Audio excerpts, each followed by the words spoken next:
Hola a todos, ¿cómo están? Muy buenas tardes, mucho gusto para los que no me conocen. Soy la doctora Verónica Flores Rueda. Soy la jefa de programas académicos de educación continua del instituto y en nombre de la dirección general, del director, el doctor Jorge Arturo Cardona Pérez, y la directora de educación en ciencias para la salud, la doctora Ana Gorbea Chávez, les doy la más cordial bienvenida a este primer webinar IMPER del año. Iniciamos con pie derecho, en lo que, ya veo que hay muchísimos en sala, bienvenidos a todos. Entonces les decía que iniciamos con pie derecho este webinar IMPER, el primerito del año de toda la propuesta que tendremos de propuesta académica, misma que ya pueden encontrar en nuestra página del instituto. Es un gusto para mí el día de hoy presentar a este webinar llamado Seguimiento del lactante con exposición perinatal a SARS-CoV-2, que lo coordina la doctora Gloria Elena López Navarrete. Ella es la jefa del Departamento de Seguimiento Pediátrico del Instituto y que nos va a presentar a todos los profesores que tenemos el día de hoy. Bienvenida, Gloria. Gracias.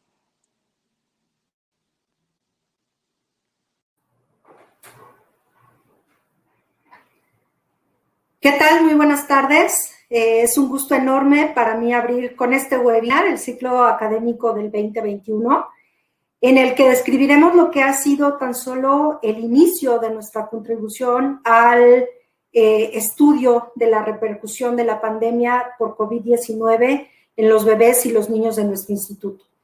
Para esto tengo el agrado y orgullo de compartir el espacio con la doctora Adi Cecilia Helguera Repeto. Ella es jefa del Departamento de Inmunobioquímica, la maestra Rocío López Ortiz, coordinadora de la Clínica de Lactancia del IMPER, la maestra Rosalía Jiménez Quirós, psicóloga adscrita al Departamento de Seguimiento Pediátrico. Y bueno, ellas tres han trabajado de manera muy intensa a lo largo de esta contingencia sanitaria. Y bueno, vamos a empezar.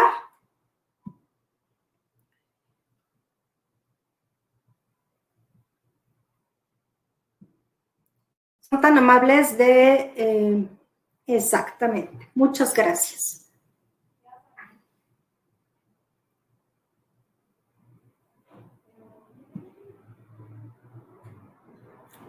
Entonces, bueno, en esta crisis donde se ha observado a nivel mundial la solidaridad y la colaboración para desarrollar y compartir el conocimiento como nunca antes se había visto, poniendo al alcance una gran cantidad de información, donde si bien al momento existen ya ampliamente disponibles datos sobre aspectos clínicos, epidemiológicos y de laboratorio sobre el COVID-19, incluida la secuencia genómica del virus, persisten grandes desafíos y aún se necesita una base más amplia de conocimientos para la comprensión completa de la enfermedad, su comportamiento y sus efectos en los individuos de todas las edades y condiciones específicas. En este océano de información ha sido compleja desde la interpretación de los datos y el establecimiento incluso de definiciones pues, que nos permitan hacer las clasificaciones adecuadas en la práctica y que de alguna manera pues, se han tenido que adaptar a los recursos disponibles para el estudio de los sujetos. La siguiente, por favor. Aquí la tenemos. Listo. Dada la falta de exposición materna previa e inmunidad contra el virus SARS-CoV-2, el riesgo más obvio para el feto es la transmisión vertical, ya sea la infección congénita o durante el parto, pero en realidad todavía sabemos poco sobre la fisiopatología básica del SARS-CoV-2 en el embarazo y los factores que determinan la capacidad de este virus para infectar a un feto. En general, sabemos que es menos probable que los patógenos puedan cruzar la placenta al principio del embarazo, pero cuando lo llegan a hacer, las consecuencias suelen ser más graves. Como sabemos, las infecciones virales congénitas tienen una variedad de resultados adversos por diferentes mecanismos y pues mientras hubo poca evidencia en su momento de la transmisión intrauterina del SARS y el MERS antecedentes de este coronavirus, se observó un aumento en el riesgo de aborto espontáneo. En el caso de la influenza, mientras que la transmisión era rara, la infección materna se asocia con nacimiento prematuro, con aborto espontáneo, con defectos del sistema nervioso central y defectos cardíacos. Sin embargo, es de suponerse en el contexto de la actual pandemia que los fetos que pudieron haber tenido contacto con el virus desde el primer trimestre aún no han nacido. Ejemplo de esto es el brote brasileño del virus Zika en 2014-2016, donde el aumento de bebés nacidos con microcefalia coincidió con los que habían sido concebidos o estaban en su primer trimestre de gestación durante el pico más alto de la epidemia. Además, sabemos que las consecuencias de una infección viral fetal puede que ni siquiera sean evidentes al momento del nacimiento, como ocurre, por ejemplo, en una infección, en una pérdida de audición en la infección asintomática por citomegalovirus, que se puede manifestar después de los 2 años de edad, o bien la persistencia postnatal de la rubiola congénita, que puede conducir a una panencefalitis progresiva, de inicio típicamente en la adolescencia. Esto resalta la importancia de la vigilancia de bebés que son positivos para el SARS-CoV-2 al momento del nacimiento. Al informarse los primeros casos de mujeres embarazadas positivas al SARS-CoV-2, también se habló de algunos casos de recién nacidos que se infectaron de manera temprana. Sin embargo, no fue posible determinar si estos casos eran verdaderas infecciones transmitidas de manera vertical o horizontalmente en el periodo postnatal inmediato. Al momento, ya hemos escuchado en webinars anteriores a final del año pasado sobre hallazgos reportados en nuestro Instituto de Infecciones y de cambios en la morfología placentaria y de positividad al virus en muestras neonatales. La evidencia disponible hasta la fecha señala que la transmisión viral vertical podría ser baja y el riesgo de daño directo al feto por el SARS-CoV-2 también. Sin embargo, incluso aún en ausencia de transmisión vertical del virus, la madre con infección puede tener un efecto adverso significativo en el crecimiento y desarrollo del feto al verse comprometida su salud o la salud placentaria, por lo que no podríamos descartar en este momento efectos a largo plazo, por ejemplo, por la disrupción amniótica y placentaria causadas por los mediadores inflamatorios inducidos por la infección.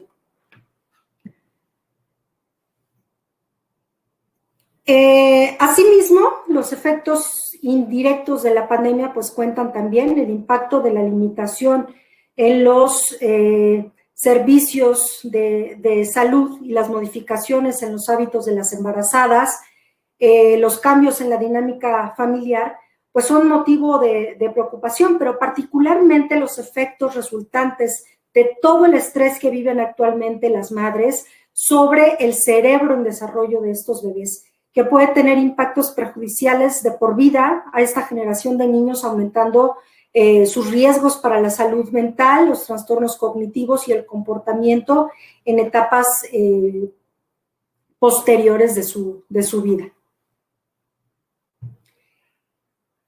A lo largo de la pandemia de COVID-19 ha surgido el mito persistente de que los niños apenas resultan afectados por la enfermedad, pero nada más lejos de esta realidad, según dice Henrietta Fore, directora ejecutiva de UNICEF, en un informe publicado apenas en el mes de noviembre, en el que se muestra que si bien los síntomas entre los niños infectados siguen siendo leves, las infecciones en este grupo van en aumento y las repercusiones a largo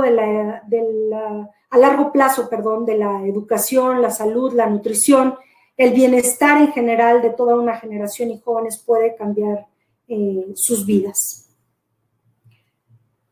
Y es que aunque los niños pueden enfermarse, pueden propagar la enfermedad, esto es solo la punta del iceberg de la pandemia en relación a los pequeños. Las interrupciones en los servicios básicos de salud, de apoyo social y el aumento de las tasas de pobreza pueden representar para los niños la mayor amenaza. Así que es de esperarse que cuanto más tiempo persista la crisis sanitaria, más profundas serán las consecuencias.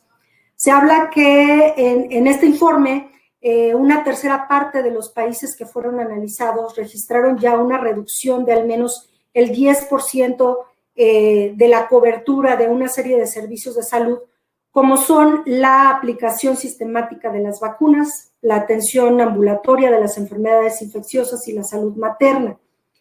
En base a esta disminución de servicios, se ha estimado que en un periodo de 12 meses podrían presentarse 2 millones de muertes infantiles y más de 200,000 muertes todavía de fetos adicionales en el mundo tras una interrupción grave de estos servicios y el aumento de la malnutrición, a lo que se suman además situaciones que se han observado comunes en esta pandemia, como el abuso contra los niños, la violencia y situaciones de abandono.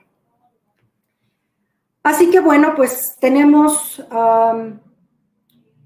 realmente mucho en el corto, mediano y largo plazo para trabajar con nuestros pequeños, para poder definir riesgos, consecuencias y contener en lo posible consecuencias orgánicas por efecto directo o indirecto del virus, el impacto de los cambios en el contexto familiar y social, así como el impacto de los cambios en la dinámica de atención a padecimientos médicos en el sistema de salud. Esta básicamente es la descripción de la muestra de pacientes que fueron ingresados al seguimiento durante el 2020 con motivo de algún tipo de exposición e infección por SARS-CoV-2 de manera aleatoria, conforme fueron llegando al área de consulta externa referidos del ingreso a la hospitalización. Se trata de 100 niños sin predominio de sexo, casi en su totalidad procedentes de la Ciudad de México y área metropolitana, que fueron obtenidos en un 80% por vía cesárea. Tenemos también que 42 de estos pequeños fueron hospitalizados ingresados por alguna circunstancia que requería manejo. Fueron ingresados al servicio de seguimiento pediátrico en una edad promedio de 83 días, 51 días después de su egreso en los pacientes hospitalizados, lo cual pues son parámetros muy prolongados que se han retrasado motivados por toda la circunstancia social e institucional. En su mayoría, como vemos en el pastel, ingresaron básicamente por el antecedente de exposición a la infección por SARS-CoV-2 y una cuarta parte de ellos que empalmaban esta situación con algún otro tipo de criterio regular al ingreso de seguimiento pediátrico, como son el peso bajo, la prematurez, la infección materna por VIH, algunas condiciones neuroquirúrgicas, asfixia y displasia broncopulmonar, por ejemplo. Así quedaron nuestros grupos de estudio en relación a la positividad a las pruebas de la mamá y de los recién nacidos para definir la exposición temprana, como pueden ver. Se tomó en consideración mamás con pruebas positivas 14 días antes y hasta 2 días después del nacimiento, y en el caso de los bebés que dieran positivo en alguna prueba realizada antes de las 72 horas de vida, y la transmisión horizontal en bebés con prueba positiva después de 72 horas de vida. De tal manera que, bueno, se integraron 43 binomios, 37 bebés negativos con prueba de mamá positiva y 20 bebés con prueba positiva de mamá negativa. Así con, bueno, poca variación, pero tomando en cuenta la vía de transmisión, tenemos 37 bebés con exposición temprana, es decir, mamás positivas y bebés positivos, 37 bebés con exposición temprana que dieron negativos con pruebas de mamá positiva y 26 casos de transmisión horizontal Tenemos además, bueno, dentro de los pacientes que fueron hospitalizados, que fueron 42, como les decía, la posibilidad de hacer pruebas en 31 de estos pacientes de manera subsecuente, en los cuales se observaron 6 casos de persistencia, es decir, que fueron positivas sus pruebas por un periodo mayor de 4 y hasta 6 semanas. Aquí están 9 anotados, 3 que se agregaron de las pruebas del seguimiento. Se tuvieron oportunidad de tomar 63 pruebas a 44 pacientes que tuvieron en su última prueba un resultado negativo. Algunos otros de plano no tuvimos la posibilidad de esperar hasta tener una prueba negativa. En esta lámina podemos observar básicamente la edad gestacional y los pesos de los grupos de acuerdo a la hospitalización o no hospitalización. Los más pequeñitos, por supuesto, fueron los que se quedaron a recibir atención por alguna situación particular. En el caso de la transmisión, podemos observar que los de edad gestacional mayor fueron los de transmisión temprana, que se fueron prácticamente de manera simultánea con mamá a su domicilio, y el resto que, bueno, varios de ellos tuvieron el contagio o la transmisión por vía horizontal dentro de su periodo de hospitalización. Dentro de los recién nacidos que fueron egresados a su domicilio, encontramos que hay 3 recién nacidos que presentaron síntomas que en algún momento pudieron haber sido asociados a la infección por SARS-CoV-2. Uno de ellos con síntomas respiratorios leves, uno en el cual se pudo confirmar la presencia de fiebre en alguna de sus consultas en seguimiento, y otro más que fue producto de un embarazo gemelar. El bebé egresó con una prueba negativa del instituto. Dentro de la primera semana presentó un evento de apnea por el cual tuvo que solicitar atención en medio hospitalario, y bueno, ahí en una prueba resultó positiva y aparentemente pues se atribuyó esta situación a la infección. Hubo 2 mamás con síntomas asociados a infección por SARS-CoV-2, una que presentó sintomatología grave, que fue justamente la mami del primer pequeñito que ingresó en la corte, y una más con sintomatología leve. También dentro de los contagios que se pudieron haber referido en el domicilio, encontramos solamente presencia de 2 casos que tuvieron otros familiares enfermos. En relación a esta lámina podemos observar básicamente lo que tiene que ver con la alimentación en un primer contacto que se hizo durante el primer mes de vida, y donde cabe resaltar que tenemos cerca del 80% de mamás que estaban lactando de manera exclusiva o predominante a estos bebés, y donde se observa también la conciencia que se tenía de una manera de mantener las medidas de protección de algún tipo durante la alimentación. Esta gráfica nos muestra básicamente en el avance a los 6 meses de vida, donde tenemos ya 47 bebés en ese rubro, que pues continuamos con un porcentaje importante por arriba del 60% de alimentación al seno materno, donde ya 32 de estos pacientes, el 68%, ha iniciado la alimentación complementaria. 40% de estos que ya ingresaron al seguimiento tienen el antecedente de haber estado hospitalizados. Dentro de estos encontramos 3/4 partes de bebés que han presentado un crecimiento dentro de parámetros normales para su edad gestacional, y una evaluación neurológica normal en el 80% de los casos. Uno de los aspectos que hemos podido también observar que se ha visto afectado de manera importante es el inicio de los esquemas de vacunación.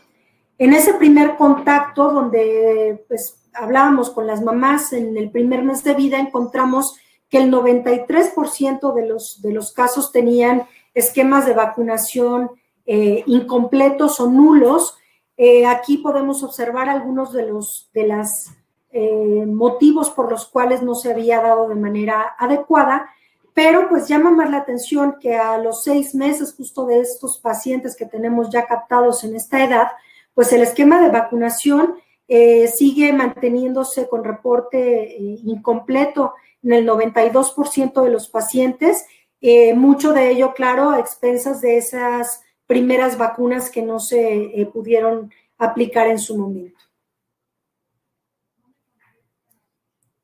Y bueno, quiero decirles, estos finalmente son datos pues muy de inicio, donde difícilmente podemos establecer alguna correlación en relación al estado de infección y demás, pero bueno, pues es parte de lo que iremos justamente con el tiempo desarrollando de información. Y pues bueno, quiero aprovechar la oportunidad para agradecer y felicitar a todo el personal que labora en el Departamento de Seguimiento Pediátrico, que ha trabajado de manera muy importante dentro de este periodo de contingencia y que, bueno, seguiremos trabajando para poder lograr informarles más en respecto a esta muestra que tenemos ya capturada en seguimiento pediátrico.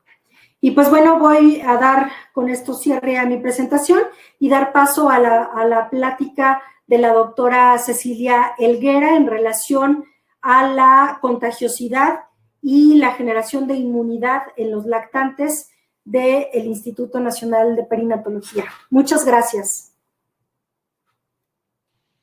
Muchísimas gracias por la presentación, doctora Gloria. Y bueno, por supuesto, para mí es un honor presentarme en este primer webinar y sobre todo junto con el equipo de seguimiento pediátrico que ha hecho un trabajo formidable con los bebés aquí en el INPER. Una vez más, como equipo de laboratorio, pues vamos a presentar algunos datos de lo poco que conocemos respecto a la inmunidad que se transfiere de la mamá al recién nacido y respecto a la contagiosidad o a la transmisión que representa el bebé, tanto en un entorno de la comunidad como en un entorno hospitalario. Sigue siendo, por supuesto, esto un tema de gran controversia.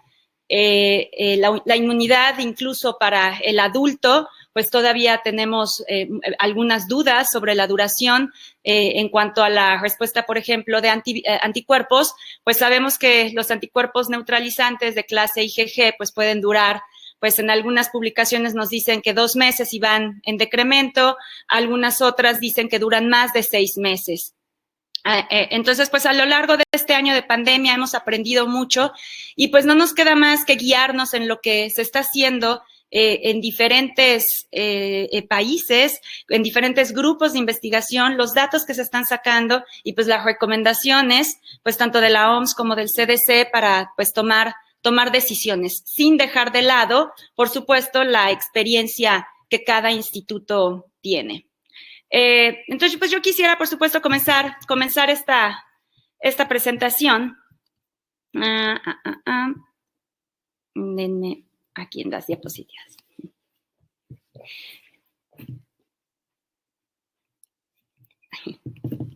Recordándoles que este asunto de la infección en el recién nacido, pues por supuesto que es posible, está reportada, se tiene por supuesto en duda si la transmisión puede ser vertical, si en realidad es una exposición postnatal temprana, todos los datos que se han publicado en cuanto a si los líquidos amnióticos, que si los bebés nacen con IgM, por ejemplo, los datos en placenta. Entonces les presento esta revisión sistemática en donde de los diferentes artículos que salieron publicados durante más del primer semestre de pandemia, pues se vio que definitivamente sí hay infección, que la infección transplacentaria es posible, aunque poco frecuente, y también nos mencionan cómo no todos los recién nacidos desarrollan síntomas, al menos no síntomas característicos de COVID, o de lo que pensamos que debería de ser un síntoma de COVID. Las consecuencias, como nos mencionaba la doctora Gloria hace un momento,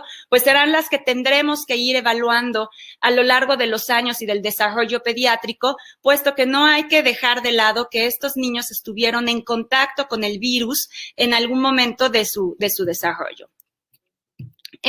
Si continuamos con este análisis de bibliografía y tratando de profundizar un poquito sobre lo que se conoce en el recién nacido en cuanto a la transmisión de anticuerpos maternos, pues nos topamos con este trabajo en donde de 31 mamás RT-PCR positivas para el virus SARS-CoV-2, encontraron que solo 19 poseían anticuerpos de clase IgG y de estas solo 12 recién nacidos tenían estos anticuerpos. Uno de ellos, adicionalmente, tenía anticuerpos de clase IgM. Estos autores, pues con los datos tanto de la identificación viral como del paso de los anticuerpos de la mamá al bebé y la generación de IgM, pues nos dicen que la infección transplacentaria es posible y adicionalmente ellos comienzan a sugerir que dentro del análisis y monitorización cercana y cuidadosa del bebé recién nacido de mamá positiva, pues se le debería de separar para evitar contagios. Sin embargo, más adelante la OMS nos lanza sus recomendaciones para que no se separe al binomio. Más bien, el binomio esté junto, pero separado de otros pacientes que sepamos que son negativos al virus SARS-CoV-2. Siguiendo en esta línea, vemos este grupo de China que hizo un seguimiento respecto a la duración de los anticuerpos de clase IgG que eran transferidos de la mamá al recién nacido. Son pocos casos y pocos los reportes. Ellos tienen dos conclusiones principales. La primera de ellas es que existe una disminución total del título de IgG en el recién nacido de mamá positiva posterior a los 2 meses de vida. Sin embargo, si estos bebés adicionalmente presentan IgM, estos anticuerpos que pasan de manera pasiva pueden durar al menos hasta 75 días, que es lo que duró el estudio. Por supuesto, está la propuesta de que estos anticuerpos van a ser protectores para el recién nacido y que se tiene que continuar con los estudios. Nosotros en el instituto, pues hemos hecho un seguimiento de las mujeres embarazadas para tamizarlas, como lo hemos presentado en webinars anteriores. Tenemos mujeres que de origen son RT-PCR negativas para el virus, mujeres que son positivas para el virus. Y en este caso me centro en las que han sido positivas porque ha sido muy sencillo planear en ellas la toma de muestra al nacimiento, tanto de cordón, de sangre de cordón, la sangre sérica materna, tratar de obtener un líquido amniótico de excelentes condiciones y además de origen reclutarlas para comenzar a hacer análisis de la transmisión hacia la leche materna. Entonces, de esta forma contamos con estos grupos de 60 mujeres de análisis en leche, 54 binomios de los cuales pudimos analizar los anticuerpos de clase IgG y adicionalmente 42 binomios también en donde se analizaron otras muestras como líquido amniótico. En cuanto a las muestras de leche materna, también ya hemos mencionado en algunos otros webinars que definitivamente encontramos la presencia del virus en esta muestra biológica. De estas 60 pacientes, 31% son positivas y una de ellas sabíamos que había sido persistente a la determinación del RNA viral durante 9 semanas de su embarazo. Lo que es importante mencionar respecto a esto y además encontrando situaciones similares a otras publicaciones, es que no ha habido una relación de la positividad de la leche materna respecto a la positividad del recién nacido alimentado con leche materna. Por lo tanto, pues por supuesto nos adherimos a la recomendación de que la lactancia materna es importantísima en esta etapa, como veremos también en las pláticas posteriores. No solo en cuanto a nutrición, hay que tomar en cuenta la inmunidad, hay que tomar en cuenta que pues una gran proporción, prácticamente el 90% de los anticuerpos en leche materna que son de clase IgA van a proteger al recién nacido contra enfermedades respiratorias y también gastrointestinales. Y adicionalmente, pues el papel de la IgA durante la pandemia también ha sido relevante, sobre todo en los casos donde hay un COVID ligero, un COVID leve o incluso una infección asintomática. Por lo tanto, nos apegamos completamente a la lactancia materna, por supuesto con las medidas que la doctora Gloria también ya nos mencionó. En cuanto a los binomios que pudimos analizar para determinación de anticuerpos de IgG, esto se hizo al nacimiento, en sangre sérica materna, sangre de cordón umbilical. Y posteriormente los bebés los binomios que pudieron ser captados para su seguimiento pediátrico, pudimos darles un seguimiento en 3 meses. Entonces, es importante mencionar que es una baja proporción de mujeres las que presentan anticuerpos. Tuvimos 14 mujeres de 54 que presentaron un título elevado de anticuerpos al momento del nacimiento. Ellas eran positivas al virus y de ellas 12 bebés presentaron anticuerpos de clase IgG, se fueron transferidos al nacimiento. Al mes de vida, 5 de ellos continuaban siendo positivos para el título de anticuerpos. A los 2 meses de vida, solo 1, y a los 3 meses de vida, ese mismo seguía con un título. Pero si ustedes observan el esquema de la parte inferior, en esta línea del tiempo, vemos que al nacimiento teníamos a nuestros 12 bebés positivos para IgG. Sin embargo, al mes, únicamente 3 conservaban el título elevado de anticuerpos. 2 de ellos habían disminuido considerablemente el título. A los 2 meses, el único bebé al que le detectamos anticuerpos ya había disminuido y a los 3 meses el título de anticuerpos se encontraba en los límites de detección para darlo positivo. ¿Cuánto protege esta inmunidad pasiva que le otorga la mamá? Eso es algo que tenemos que continuar estudiando. Nosotros hicimos un análisis en estos binomios también, en aquellas mamás durante el nacimiento a las que se les pudo recuperar un líquido amniótico antes de que se rompiera la membrana y que estuvieran limpios y pudieran ser analizados. De 42 pacientes positivas que logramos recuperar el líquido amniótico, 17 fueron positivas en esta muestra biológica. Es decir, que teníamos 17 bebés que estuvieron en contacto con el virus dentro del líquido amniótico. De estos 42 pacientes, solo 10 presentaron anticuerpos de clase IgG en suero materno y 5 bebés en cordón. Entonces, construimos estos esquemas que espero que se vean. En el primer esquema de arriba tenemos el panorama de una posible transmisión intrauterina. Entonces tenemos el universo que son nuestras 42 mamás positivas. Inmediatamente tenemos en azul los líquidos amnióticos positivos, en verde los bebés positivos persistentes. Quiere decir que eran bebés que fueron positivos por RT-PCR al nacimiento y seguían positivos después de 24 horas. Si solo observamos estos dos círculos, vemos que hay 5 individuos, 5 bebés que convergen, es decir, que fueron positivos al nacimiento, después de 24 horas estuvieron en contacto con líquido amniótico positivo y su mamá era positiva. Y cuando metemos al juego la variable IgG materna y neonatal, que son los círculos que se encuentran abajo en el mismo esquema, vemos que hay 2 bebés que adicionalmente de haber sido positivos al nacimiento 24 horas y tener una mamá positiva, tenían anticuerpos transferidos de clase IgG. En el esquema de abajo podemos observar el panorama de lo que podría ser una transmisión postnatal temprana, en donde vemos ahora las mismas mamás positivas, pero ahora tenemos bebés que al nacimiento fueron negativos al virus por RT-PCR, pero se hicieron positivos después de 24 horas de vida. En este caso también metemos al juego los anticuerpos de clase IgG y vemos que hay 2 bebés que tienen todo, es decir, mamá positiva, fueron negativos al nacimiento, pero se hacen positivos después y tienen anticuerpos de clase IgG.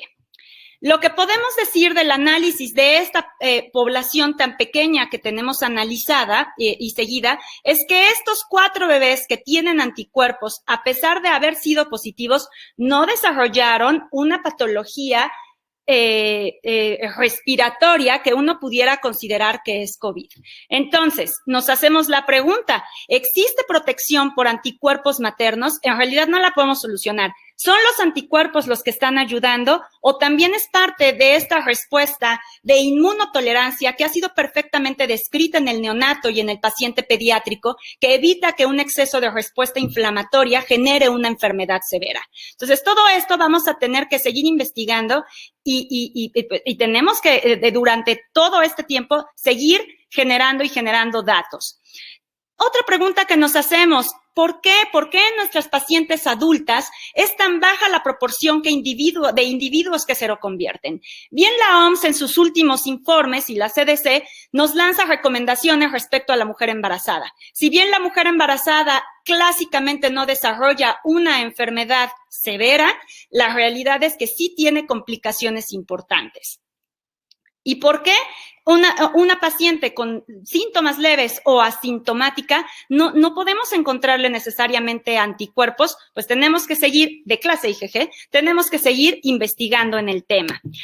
Un grupo de trabajo nos hace una publicación, esto es un ejemplo en pacientes pediátricos para tratar un poco de relacionar con los datos que tenemos, en donde ellos, si ustedes observan la gráfica morado y amarillo, detectan que únicamente, bueno, no únicamente, pero en una proporción muchísimo mayor, se encuentran altos títulos de anticuerpos de clase IgG en pacientes que hacen un COVID severo, mientras que en pacientes con COVID leve, los títulos son muy bajos y además se eliminan con facilidad.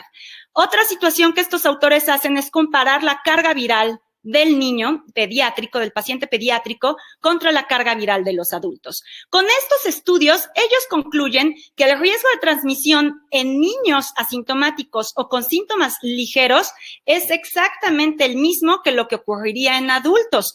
De manera que, a pesar de que ya sabemos que sí son infecciosos, tenemos que tomarlo en cuenta. Los niños son susceptibles y, por supuesto, son infecciosos hasta algún momento.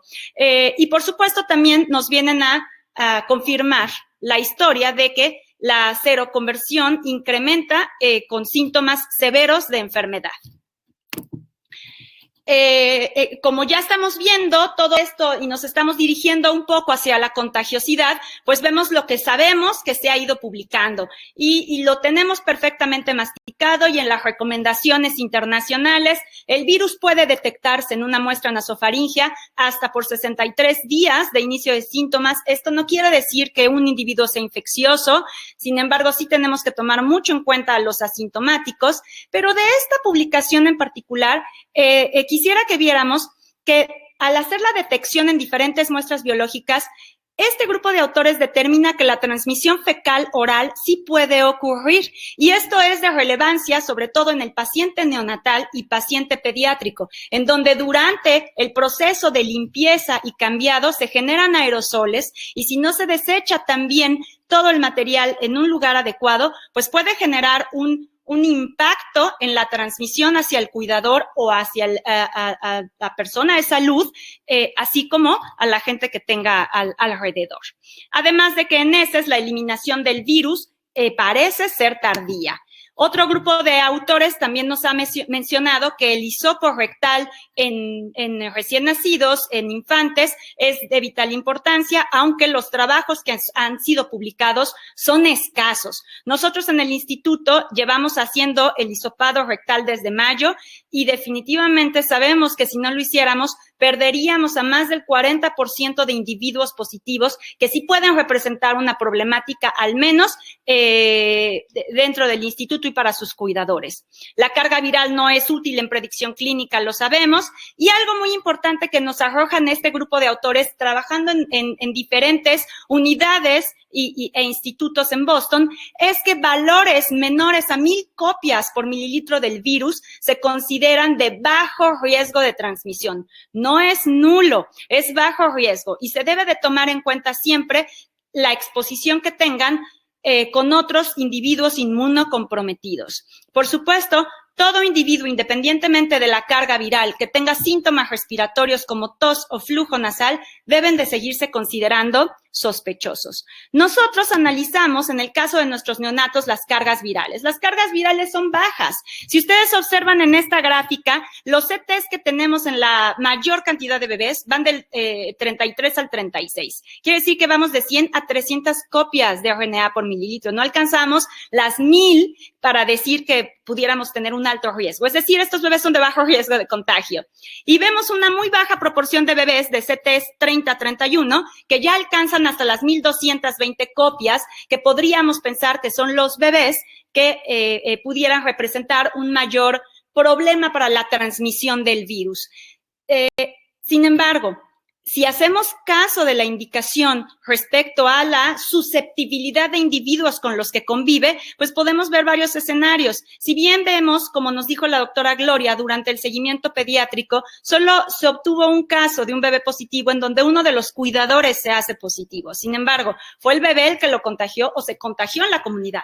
Es difícil hacer un rastreo epidemiológico externo. Sin embargo, dentro del instituto es más sencillo. Y les presento este caso de una unidad de cuidados en el recién nacido, en donde tenemos un caso con síntomas respiratorios al que se le determina, en un área libre de COVID, se le determina por RT-PCR, tanto en hisopo oral como rectal, y sale con un CT de 32.7, es decir, con menos de 1000 copias del virus. Sin embargo, de este caso, pues índice en esta unidad, al día siguiente salen 4 bebés más infectados con CTs relativamente bajos. A las 48 horas determinamos otros bebés haciendo el círculo más grande que eran positivos. Por supuesto, en el momento en el que trabajadores del área al cuidado de estos bebés empiezan a ser positivos, pues podemos dejar de hacer un rastreo perfecto. ¿Pero qué quiere decir esto?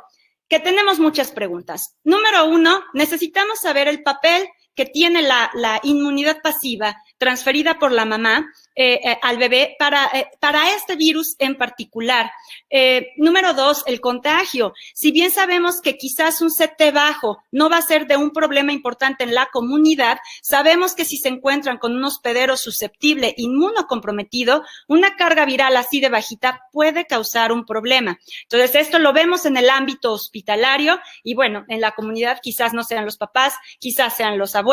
Entonces, son cositas que tenemos que tener en mente para tomar decisiones de aislamiento intrahospitalario o de las indicaciones una vez que un bebé es dado de alta. Muchísimas gracias, doctora. Con esto termino mi presentación.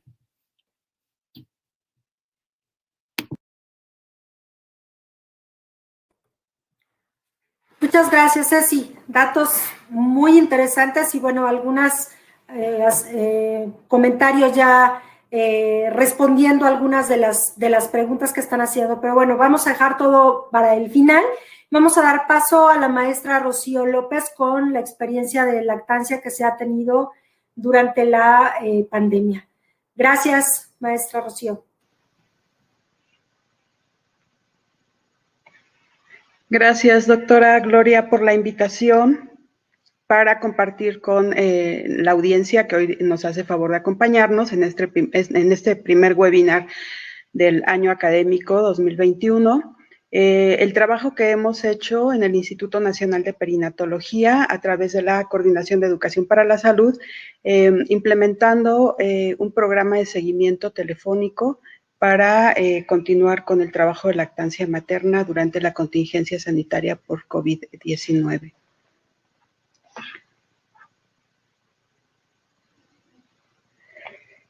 Bien, durante las emergencias es importante, toma mayor valor la leche humana, no solo por ser un alimento óptimo, es decir, porque nos ofrece los nutrientes y las defensas, el valor inmunológico que ya la doctora Ceci Helguera nos acaba de comentar, que es requerido, sino además los beneficios emocionales que van a potenciar el desarrollo del niño a lo largo de su vida, su crecimiento y desarrollo, así como los beneficios que tiene esa práctica de la lactancia para las madres, tanto física como emocionalmente, los beneficios para la familia, para la sociedad, para las instituciones y para el planeta. También es importante tomar en cuenta que durante las contingencias, las emergencias, la leche materna se vuelve un alimento seguro por estar disponible 24 horas al día, por 7 días a la semana, especialmente en esta contingencia sanitaria. El no requerir la preparación de un alimento minimiza la exposición ambiental y con ello también minimizamos la posibilidad de una transmisión de esta infección de tipo horizontal, como ya nos platicaba la doctora Ceci y la doctora Gloria, que me antecedieron. Por lo tanto, es importante impulsar durante las contingencias, durante las emergencias, la práctica de la lactancia materna. También disminuimos la posibilidad de que se incluya un sucedáneo que no está médicamente indicado y que desafortunadamente muchas familias no van a poder sostener de manera adecuada porque la alimentación se encarece de manera importante. Por lo tanto, en este punto la consejería en lactancia materna es fundamental, el acompañamiento que deben tener las mujeres es importante y justamente eso es lo que tratamos de hacer en el instituto.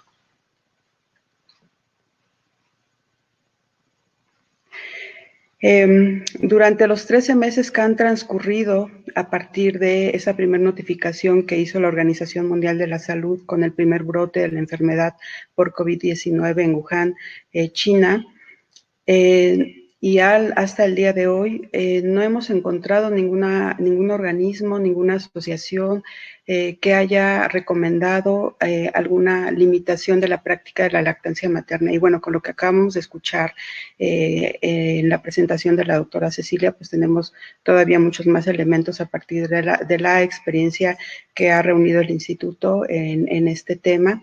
Ningún organismo, insisto, organizaciones internacionales o nacionales, agencias sanitarias, academias, asociaciones de medicina, organizaciones no gubernamentales, organizaciones civiles, todos en su momento a nivel internacional y nacional fijaron su postura muy clara a favor de proteger la lactancia materna. Insistimos, es además del alimento óptimo, el alimento más seguro durante las emergencias. Por lo tanto, pues aquí les pongo solo a manera de ejemplo algunos de los organismos que han sido muy puntuales desde el principio de la contingencia.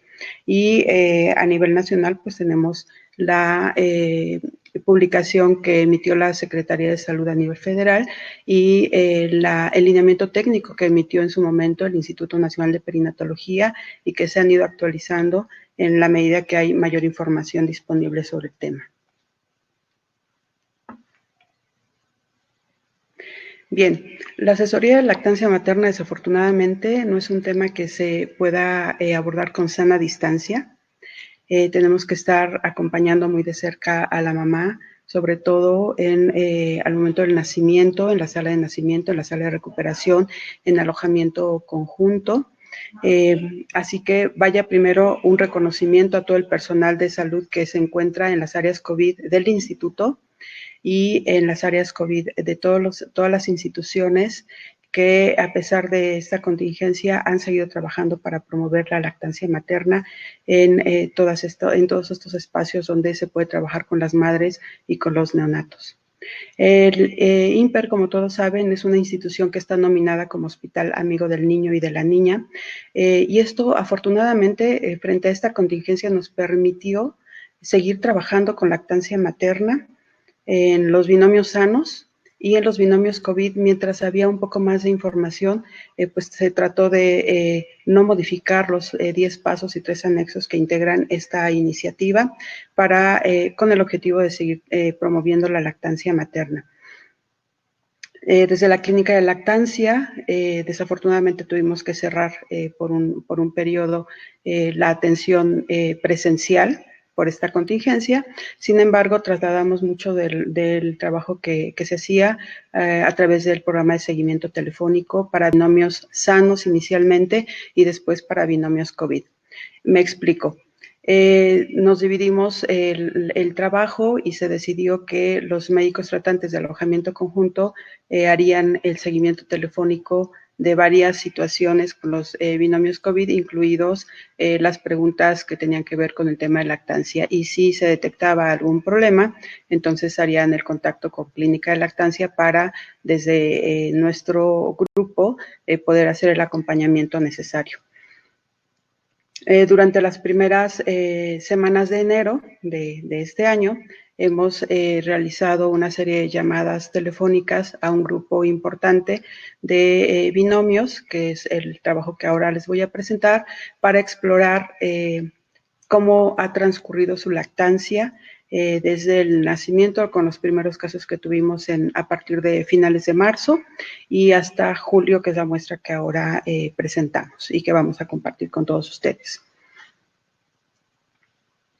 El instituto ya contaba con un micrositio de lactancia materna con materiales didácticos que se habían trabajado ya con mucha antelación y solo agregamos algunos otros materiales alusivos a las medidas de protección que son parte de las recomendaciones internacionales para hacer una protección segura de la lactancia en cuestión de el manejo de equipo de protección personal que la mamá tendría que utilizar para promover su práctica de lactancia.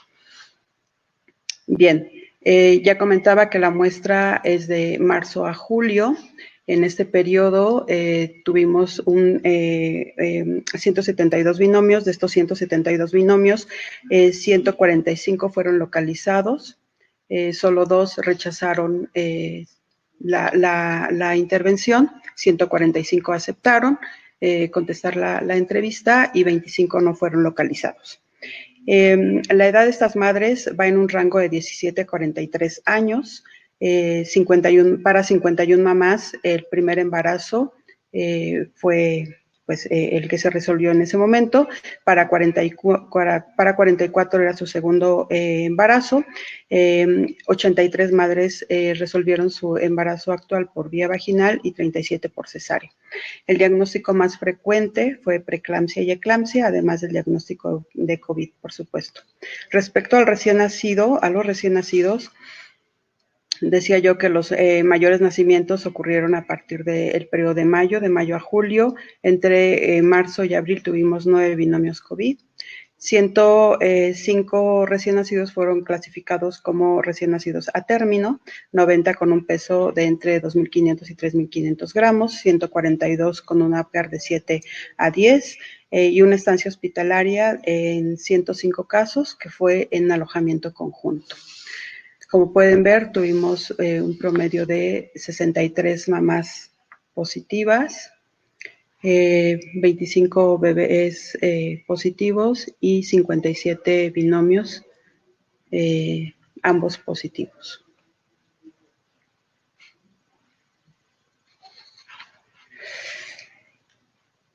Respecto a los hallazgos que encontramos con esas entrevistas, las madres reconocieron señales tempranas de hambre en 118 casos, lo que es importante porque aumenta la posibilidad de cumplir con el criterio de alimentación a demanda con reconocimiento de señales tempranas de hambre.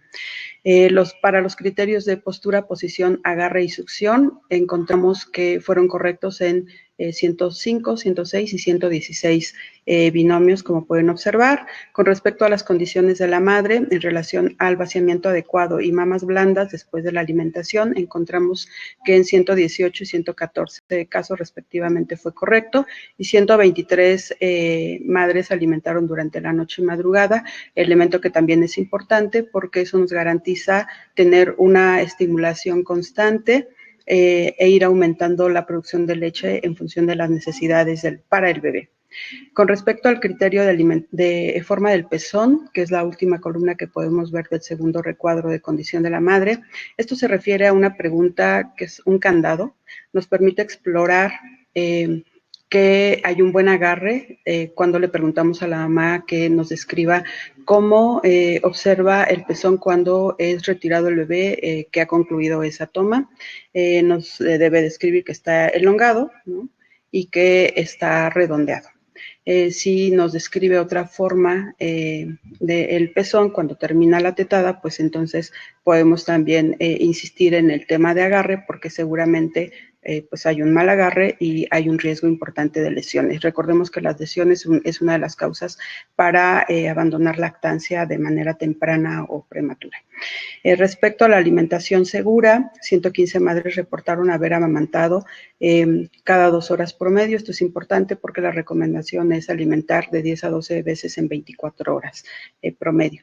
116 madres se mantuvieron 116 lactantes, perdón, se mantuvieron reactivos durante las tetadas y 119 con datos de saciedad y descanso adecuados, es decir, después de consumir el alimento, el niño podía dormir sin dificultades.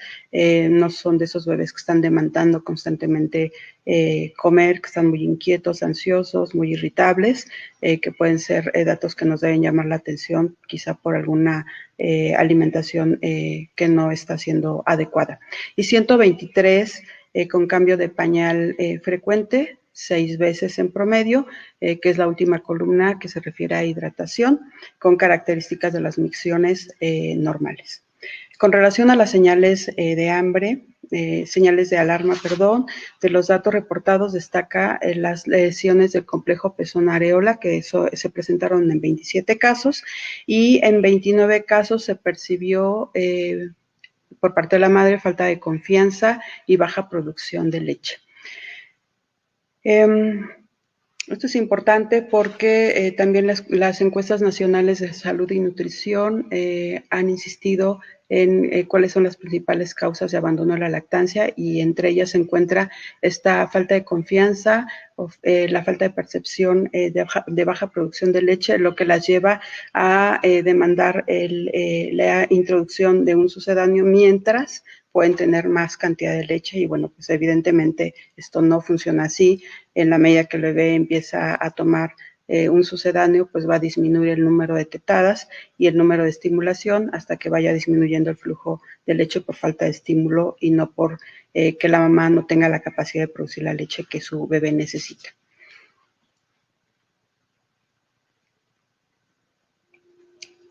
Con respecto a lactancia materna exclusiva, se logró una lactancia materna exclusiva en este grupo. Estamos hablando de 145 binomios, 39 de ellos a los 5 meses, 51 a los 6 meses. Llama la atención que a los 7 meses todavía 8 bebitos estuvieran tomando solo leche materna, pero evidentemente el grupo más importante se centró entre los 5 y 6 meses para este criterio. A la pregunta ¿quién le apoyó y dónde recibió el apoyo? El apoyo de manera más importante fue por parte del personal de salud, y 100 binomios identificaron al instituto como el principal espacio donde se recibió el apoyo que requirieron. Con respecto a el tema del apoyo que brindó el familiar, se presentó en 22 casos, y otros espacios, en otros espacios, 16 encontraron apoyo en un consultorio particular por parte del médico tratante, pediatra en la mayoría de los casos, y en un centro de salud en 3 binomios se reportó. Con respecto a la alimentación mixta, encontramos que se reportaron 20 binomios que tenían lactancia materna a demanda con 1 a 4 tomas de leche de fórmula, y lactancia materna a demanda más 5 a 8 tomas de fórmula, 49 binomios. Evidentemente, en el grupo de 49 binomios, pues la lactancia no estaba siendo a demanda. ¿En qué mes se introdujo el sucedáneo? Principalmente al mes, con 42 binomios. Quien indicó en 64 casos fue indicado por el médico pediatra, en 7 casos por un médico general, pero llama también la atención que en 19 casos fue familiar o la madre quien tomó la iniciativa de incluir un sucedáneo. Las causas, principalmente, la sensación de baja producción de leche, y en 15 binomios la mamá reportó que debía regresar al trabajo y por ello decidió introducir ya el sucedáneo. Con respecto a las medidas de protección para la contingencia que estamos cursando, la mayor parte de las mamás respondió que el lavado de manos era el adecuado, con la frecuencia adecuada, en 143 casos. Con respecto al uso de cubrebocas, 70 binomios, 70 mamás utilizaron un cubrebocas de tela, 39 un cubrebocas triple capa y un KN95 o N95 en 27 casos. 9 mamás no utilizaron cubrebocas a pesar del diagnóstico de COVID positivo. Y con respecto al uso del cubrebocas de tela, aquí el tema es que el cubrebocas de tela no tiene el clip que permite que se ajuste a la nariz, y eso hace que fácilmente pueda bajar y se descubra la nariz, lo que puede incrementar la posibilidad de una transmisión de la infección de forma horizontal también. En 25 mamás reportaron que usaron careta. Y otro dato también importante fue que 125 binomios practicaron colecho, que es una práctica que no se recomienda durante el periodo de contagio, el periodo de infección activa, no se recomienda practicar colecho. Sin embargo, pues en nuestra cultura está sumamente arraigado. Entonces, en 125 casos se reportó este hecho.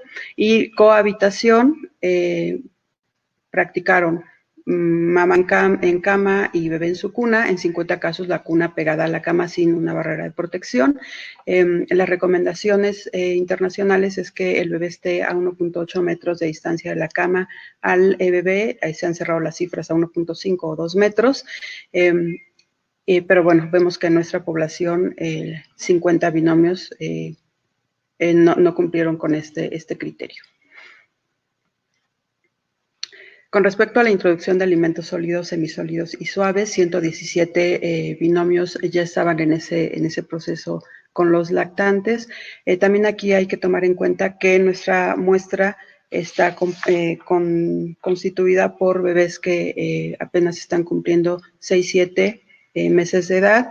Hay bebés, los menos, que están en el promedio de 8, casi 9 meses de edad. Entonces eso puede también tener relación, influir en que la introducción esté presente, pero en el siguiente elemento que vamos a revisar no se cumpla con ciertos criterios. Con respecto a la edad de introducción de estos alimentos, a los 6 meses, 71 bebés iniciaron esta alimentación. 26 binomios, 26 mamás iniciaron su alimentación a los 5 meses con la introducción de alimentos para los bebés, y a los 7 meses 29 binomios la iban iniciando. ¿Quién indicó? El médico tratante en 81 casos, y por iniciativa del familiar o de la madre en 38 casos. Con respecto entonces a práctica la lactancia materna, de acuerdo a los indicadores para evaluar las prácticas de alimentación de lactante y niño pequeño de la OMS y UNICEF, tuvieron práctica de lactancia a los 6 meses, 58 binomios, a los lactancia complementaria, 57 binomios, y alguna vez fue amamantado, 29 binomios. Con respecto a la diversidad alimentaria mínima, 64 bebés estaban cumpliendo con un criterio de 3 o menos grupos de alimentos, y solo 54 con 4, pero tiene que ver con la edad de nuestra muestra. Son bebés todavía algo pequeños. Bueno, para ir concluyendo, quiero insistir en que el éxito de la práctica de la lactancia no depende únicamente de la responsabilidad de la madre, requiere de un acompañamiento, un proceso de capacitación desde el embarazo y un acompañamiento de la familia. La familia debe estar sensibilizada, la pareja, y debe ser acompañada en la comunidad y por las instituciones para que pueda recibir la asesoría que necesita, aclarar dudas, hacer las intervenciones de manera oportuna para motivar la lactancia y superar las dificultades que se puedan presentar una vez que ha egresado la mamá de la institución de salud.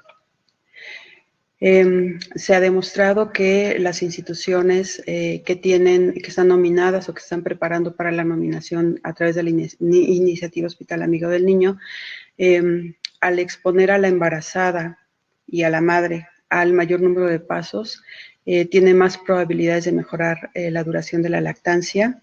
También un dato importante a rescatar es el papel que juegan los grupos de apoyo que son necesarios para prolongar los beneficios, y de esta manera también se ha visto que se puede evitar la suplementación del sucedáneo y que esto es clave para el éxito de la lactancia materna. La Organización Mundial de la Salud fue muy explícita en la Semana Mundial de Lactancia del año pasado en insistir que el acompañamiento y la consejería son fundamentales para tener este logro. Finalmente, quiero invitarles para que visiten nuestro sitio oficial de lactancia materna. En este espacio compartimos varios de los materiales que se han diseñado para las mamás y que pueden ser una herramienta muy útil para aclarar las dudas más frecuentes que ellas pueden tener. También quiero aprovechar la oportunidad para agradecer a mi grupo de apoyo, a mi grupo de trabajo, a la maestra Ana Martínez, a la maestra Zaira Ayala y a nuestro grupo de médicos pasantes de servicio social que han hecho una labor extraordinaria. Agradezco su compromiso con el programa de lactancia materna. Quiero agradecer, por supuesto, a todas nuestras autoridades, al doctor Cardona, a la doctora Gorbea, a la doctora Godínez, al doctor Cortés, a la doctora Itzel, a todo el personal del instituto, la coordinación que hemos tenido con alojamiento conjunto, con seguimiento pediátrico, para las interconsultas, para el intercambio de información que nos ha permitido continuar con este trabajo. Y también queremos reconocer a este grupo de pasantes que termina su ciclo de servicio social en el programa de lactancia materna del instituto, agradecerles por su confianza, agradecer su trabajo. Caro, Domingo, Nelly, Lucy, Diego, gracias. Les deseamos éxito en los siguientes proyectos. Y a todos ustedes que hoy me escuchan, insistir, es importante seguir trabajando con el tema de lactancia materna, sobre todo en las emergencias como esta que estamos viviendo hoy. Es importante lograr la universalidad de la lactancia y para ello estamos trabajando. Gracias por su atención.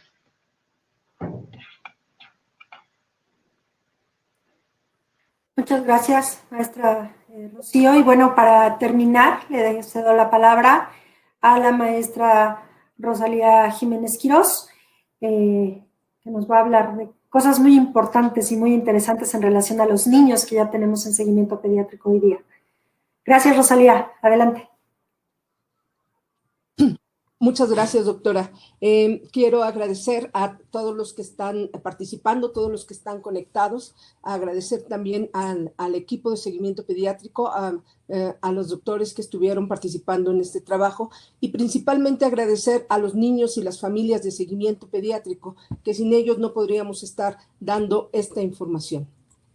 Primero que nada, me gustaría hablar del seguimiento pediátrico. ¿Qué es el seguimiento pediátrico? Pues tiene como función la detección e intervención temprana de problemas derivados de las morbilidades perinatales y que pueden generar trastornos en el neurodesarrollo. En algunas ocasiones es difícil determinar si las secuelas derivadas de estos son transitorias o son de carácter permanente durante la primera infancia. De esta manera, el seguimiento a largo plazo nos va a permitir identificar las secuelas de aparición tardía que se pueden presentar, así como problemas en el aprendizaje y la conducta, y de esta manera tomar en cuenta los factores tanto internos como externos que pueden afectar el neurodesarrollo de los niños para tomar acciones en su beneficio, como la vigilancia continua que permita detectar causas que afectan la adaptación de esta población a diferentes contextos y de esta manera, algo muy importante, haciendo equipo con los papás y los especialistas, mejorar la calidad de vida a través de la integración familiar, escolar y social del niño de alto riesgo. Por este motivo es de suma importancia no tan solo el trabajo multidisciplinario, sino el interdisciplinario. Esto es que haya comunicación entre las especialidades para saber qué es lo que está pasando con el niño. Los servicios que existen en seguimiento pediátrico. Y como siempre, perinatología a la vanguardia es uno de los seguimientos más largos que hay y con más especialidades en México. También, por otro lado, una de las tareas o de las muchas tareas que tiene el área de psicología es la valoración del neurodesarrollo. Esto se realiza a través de diferentes escalas que lo van a evaluar y que nos van a permitir la identificación de alteraciones de manera temprana y oportuna para potencializar así las habilidades cognitivas del lenguaje, motrices y sociales, y a partir de ahí comenzar una orientación o una adecuada estimulación con estos niños. Pero, ¿qué nos dice la literatura con respecto a los niños de alto riesgo? Bueno, pues se estima que entre el 50 y el 70% de los niños presentan disfunciones sutiles en el neurodesarrollo durante los primeros 10 años de vida. También nos dicen que comparados con niños de término, el coeficiente intelectual puede ser de 4 a 8 veces más bajo. ¿Qué hemos visto? Bueno, pues depende de la maduración cerebral, la nutrición y estimulación con los planes de intervención. En la experiencia en seguimiento pediátrico hemos observado que no tan solo son de 4 a 8 veces, a veces es de 15 hasta 15 puntos del prematuro extremo al prematuro tardío, mucho más con el niño de término. ¿Y qué significa esto? Bueno, pues no es lo mismo un 5 de calificaciones que un 7, que un 9 o que un 10. O sea, esto nos está hablando del rendimiento del niño. Por otro lado, también nos dice que más o menos a los 2 años hay trastornos transitorios en los niños. Por ejemplo, en el Bailey, aproximadamente el 60% a veces salen bajos en el desarrollo. Sin embargo, a los 7 años, ¿sí? A diferencia de lo que dice la literatura, el 90% de los niños tienen un coeficiente intelectual dentro del promedio. Esto es gracias a la integración temprana del programa y la vigilancia que se maneja. También nos dice que del 50 al 70% de los niños de alto riesgo requieren apoyo especial, y entre un 25 y un 40% de los niños con peso menor a 1000 gramos presentan dificultades en el aprendizaje, principalmente en matemáticas y lectura. En la práctica hemos observado que hay baja proporción de problemas de atención, de aprendizaje y de lenguaje, en donde vemos que aunque hay integridad en las funciones ejecutivas, el niño de alto riesgo requiere vigilancia especializada todavía en la edad escolar. También observamos que en las habilidades académicas hay hasta un 70% de la población que se encuentra dentro del promedio, y ahí sí, como dice la literatura, tienen problemas en la lectura y en habilidades orales. Y por otro lado nos enfrentamos a otra situación, a las vivencias perinatales y postnatales que tuvieron los padres en el momento del nacimiento, el impacto que les generó incluso la primera vista del niño. ¿Por qué?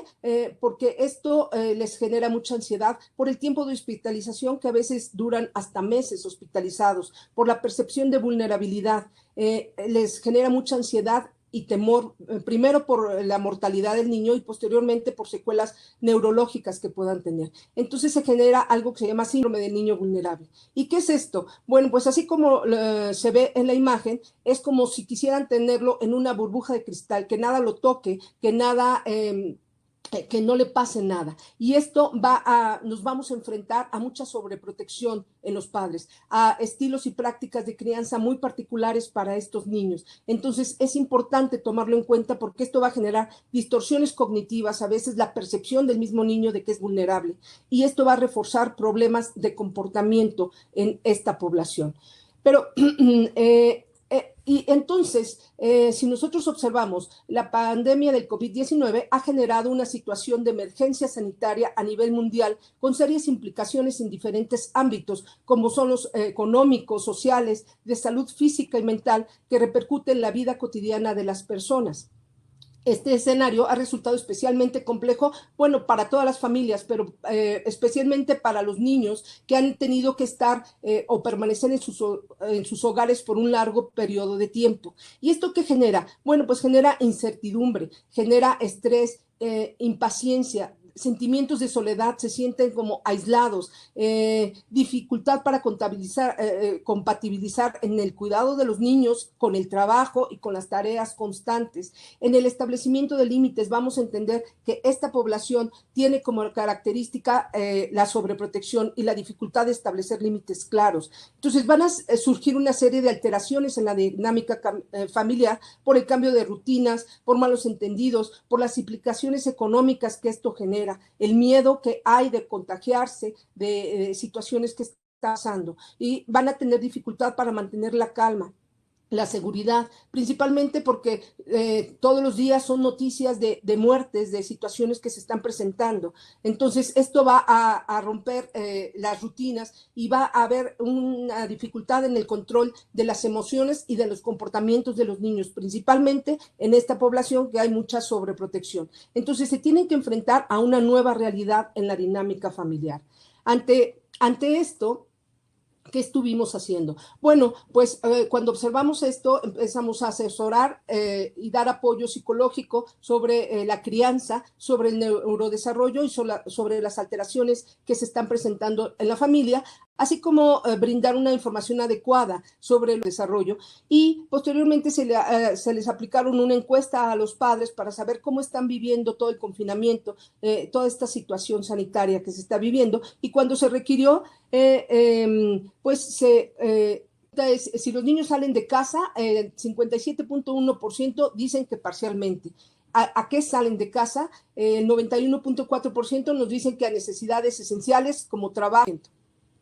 Al preguntarles a los niños cómo se sienten cuando alguien de su familia sale de casa, nos dicen que sienten ansiedad porque se puedan contagiar, el 36.8%, y ansiedad porque ellos son los que se quedan en casa, también el 36.8%, principalmente porque algunos niños, los papás reportan que se tienen que quedar solos porque no hay con quien se queden, ellos tienen que salir a trabajar y los niños se tienen que quedar en casa.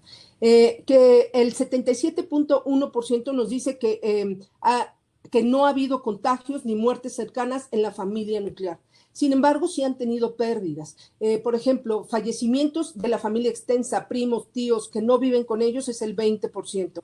Y pérdidas, por ejemplo, el cambio de la familia, por ejemplo, si los papás estaban separados, unos niños se fueron a vivir con el papá y otros con la mamá, o gente que es de provincia decidieron irse a sus lugares de origen porque ahí se sienten más seguros. Entonces, estas también representan pérdidas para la familia, pero la principal pérdida, ¿sí? Son pérdidas económicas, son pérdidas en el trabajo o disminución en el trabajo, les han disminuido el 50% del trabajo, pero también el 50% del sueldo. Algunos que tenían negocios han perdido negocios o han perdido también sus casas, han tenido que regresar con las familias de origen. ¿Qué información tienen los niños sobre el COVID? Bueno, pues el 64% nos dicen que tienen una información acorde a su edad, como por ejemplo, que es una enfermedad, que son unas bolitas que no se pueden ver solo en el microscopio, que son unas bacterias o un bicho hermano de la gripa. Información sobre salud, un 28%, que si no nos cuidamos nos morimos, eso es lo que refieren, o que contagia a las personas, etcétera. Y información inadecuada en un 8%. Y nos dicen que están enojados con China o por comer sopa de murciélago nos contagiamos. Esto es importante tomar en cuenta qué información estamos dando a los niños, porque esta es con la que se va a quedar y esta puede generar también algunas alteraciones. ¿Qué conflictos ha habido o cómo están las emociones de las familias de estos niños en la pandemia? Pues nos dice el 88.6% que tienen conflicto emocional. ¿En qué? Están estresados, tensión, frustración o desesperación por no poder salir. También hay depresión o que ya había conflictos y estos aumentaron con la pandemia, o mucho miedo por la salud de los niños, principalmente los niños que tuvieron problemas pulmonares son los que reportan más los papás tener mucho miedo en la salud de los niños. Y bueno, principalmente también los duelos por todas estas pérdidas de trabajo, de casa, de economía. El 25.8% nos dice que se han ido adaptando con el tiempo, que empezaron muy estresados, pero que se han ido adaptando con el tiempo. Y el 62.5% de los niños nos dice que están bien. Los que sienten miedo es miedo porque se irá al hospital y si no se cuida y se puede morir, ¿no? O que están enojados o presionados. ¿Qué impacto ha tenido en la familia? ¿Quién ha generado mayor impacto? Bueno, pues al papá por la economía, o por no estar acostumbrados a la convivencia con los niños. A la mamá, ella refiere que el impacto ha sido por la carga de trabajo o por la escuela en línea. Sin embargo, el niño percibe, bueno, una diferencia en el enojo, están más tiempo con la mamá, perciben una mamá enojada en un 22.9%.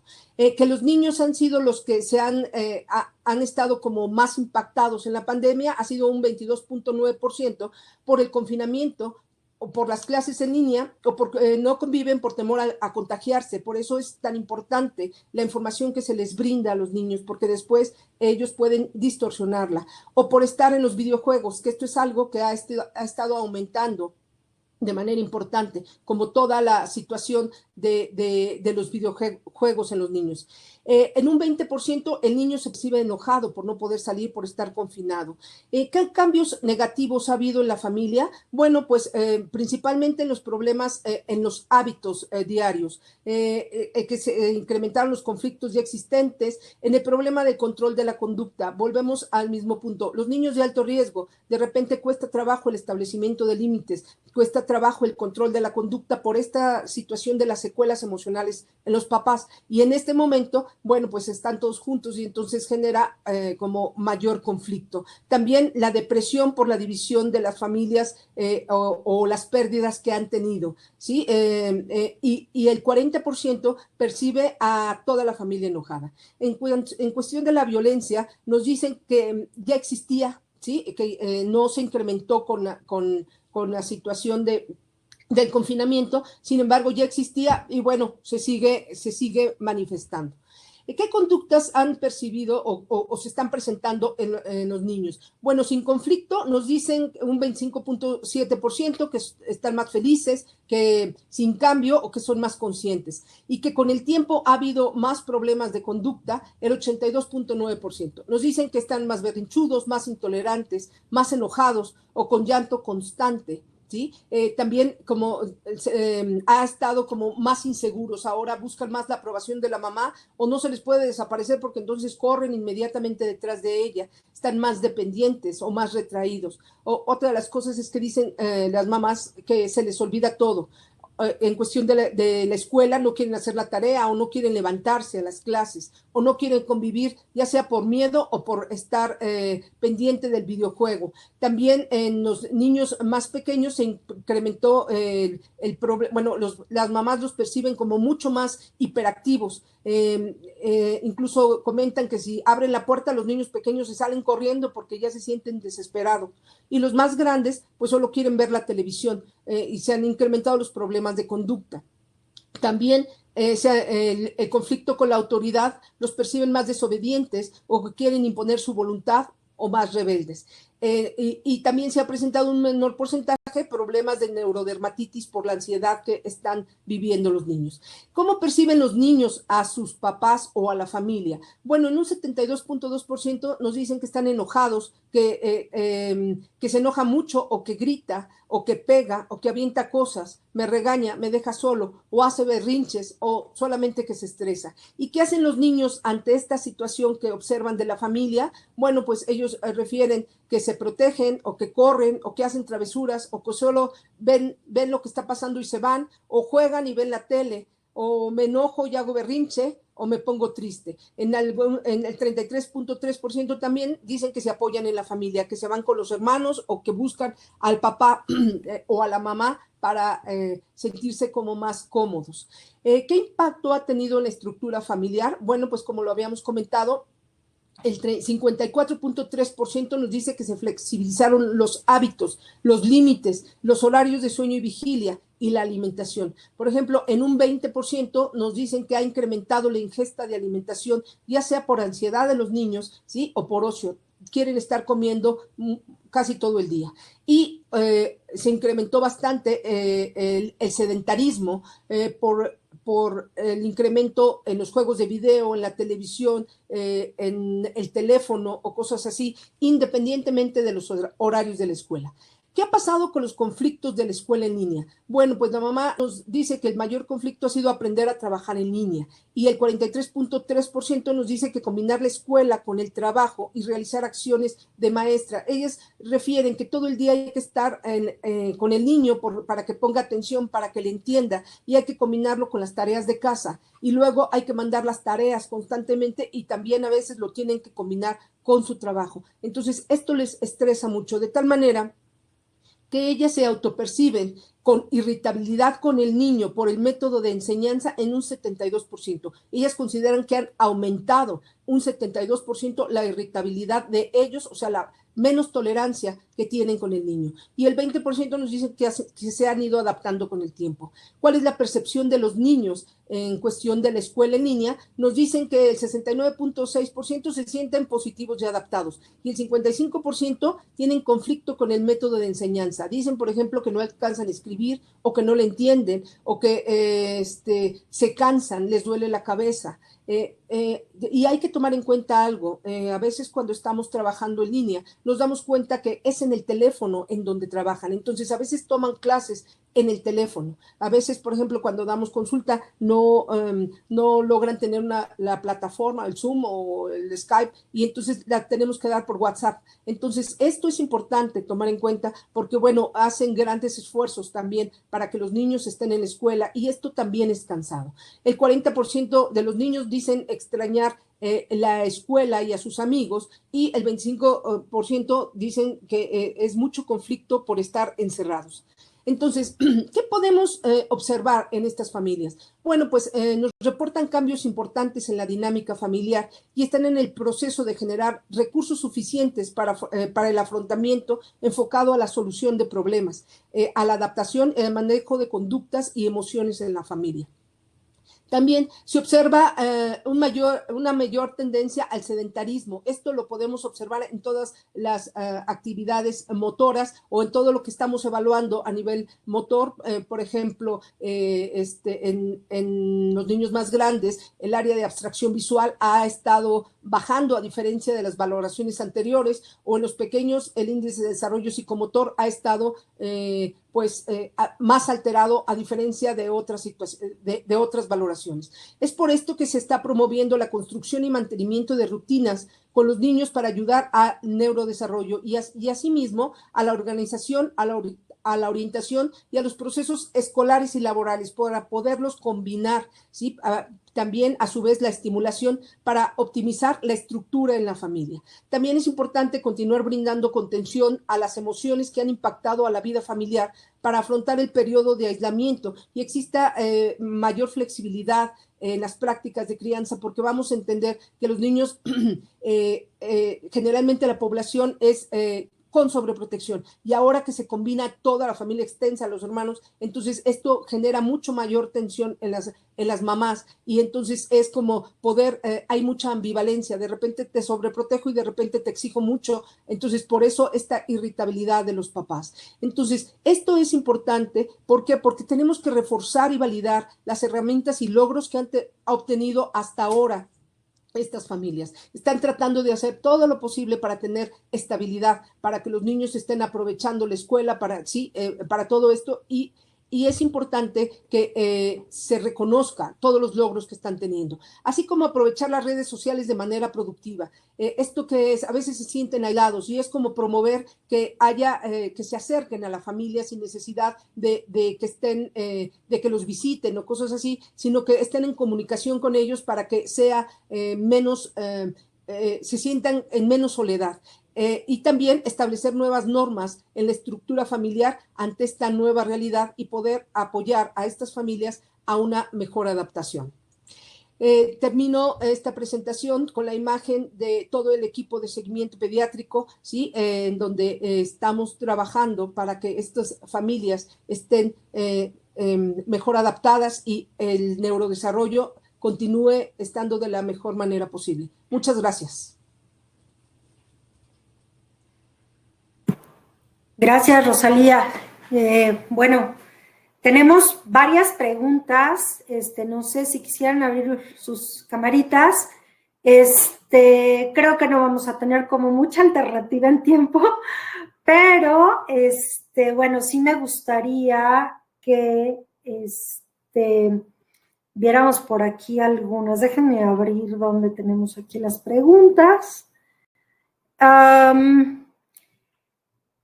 Bueno, hacen algunas cuestiones en términos, maestra Rocío, le pediría el favor de las recomendaciones, básicamente cuando tenemos a una mamá que se egresa con prueba positiva, básicamente las precauciones que hay que tomar para poder seguir. Primero, ya lo comentamos y lo pregunta nuevamente, si deben amamantar. Y por otro lado, ¿cuál es la respuesta en cuestión de medidas de precaución? Si la mamá es positiva, debe resguardarse en su habitación. Si no tiene síntomas, es decir, tos, fluido nasal, puede tener a su bebé en la propia habitación, pero no practicar colecho, no dormir al bebé con ella en la cama. La recomendación sería entonces que el bebé tuviese su propio espacio, por lo menos por 3 semanas a 4 semanas, para disminuir el riesgo de transmisión de manera horizontal.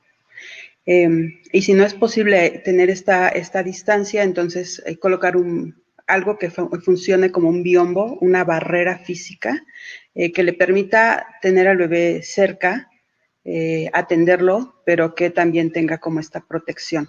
La mamá debe estar en todo momento con un cubrebocas. Nosotros sugeriríamos un cubrebocas triple capa con el clip que comentábamos, o una mascarilla KN, para que la utilice cuando vaya a amamantar. Por supuesto, el lavado de manos en todo momento va a ser sumamente indispensable. Gel alcohol, si tuviera que hacer algún movimiento inmediato y que no le permita lavarse las manos en ese momento, gel alcohol. Y ya, el resto es práctica lactancia habitual. Ok. Bueno, en relación a contagiosidad, creo que ya nos resolvimos entre todas la pregunta. Claro que se pueden contagiar los recién nacidos. La certeza de la vía, tenemos obviamente en algunos casos la duda, pero de que se pueden infectar, sin lugar a duda. Por aquí nos preguntan, y de hecho, bueno, la respuesta creo que todavía no la vamos a tener a la mano, si hay posibilidad de que los pequeñitos asintomáticos puedan presentar posteriormente alguna secuela neurológica, pues ya lo estaremos evaluando. Difícilmente podemos comentar algo al respecto con el antecedente de SARS-CoV, bueno, con el primer coronavirus de SARS. Se sabe que tiene, pues de alguna manera, sí, manifestaciones a nivel del sistema nervioso central, pero no sabemos qué tanto es su potencial neuroinfeccioso, y pues bueno, a lo mejor lo que podemos esperar, sobre todo en los pacientes que han estado enfermos por este padecimiento, pues alguna secuela neurológica, ¿no? Debido al proceso inflamatorio, a dificultad respiratoria, hipoxia o algún otro mecanismo. La verdad es que ahorita en realidad difícilmente podemos saber de otra respuesta.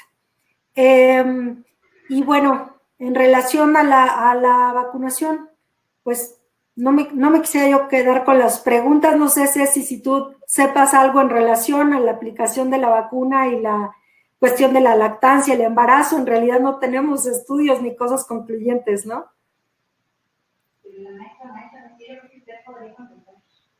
¿No se escucha bien? Perdón, sí. Sí. No, pues en realidad no hay estudios concluyentes al respecto, al menos durante el embarazo ha sido hasta ahora una contraindicación porque no hay estudios. La población en la que la vacuna fue probada, al menos la vacuna que ahorita nos están poniendo en México, pues no fue en una población de mujeres embarazadas. Entonces, en cuanto a mujeres embarazadas, todavía no existe esa guía. En cuanto al periodo de lactancia, pues quisiera darle la palabra a la maestra.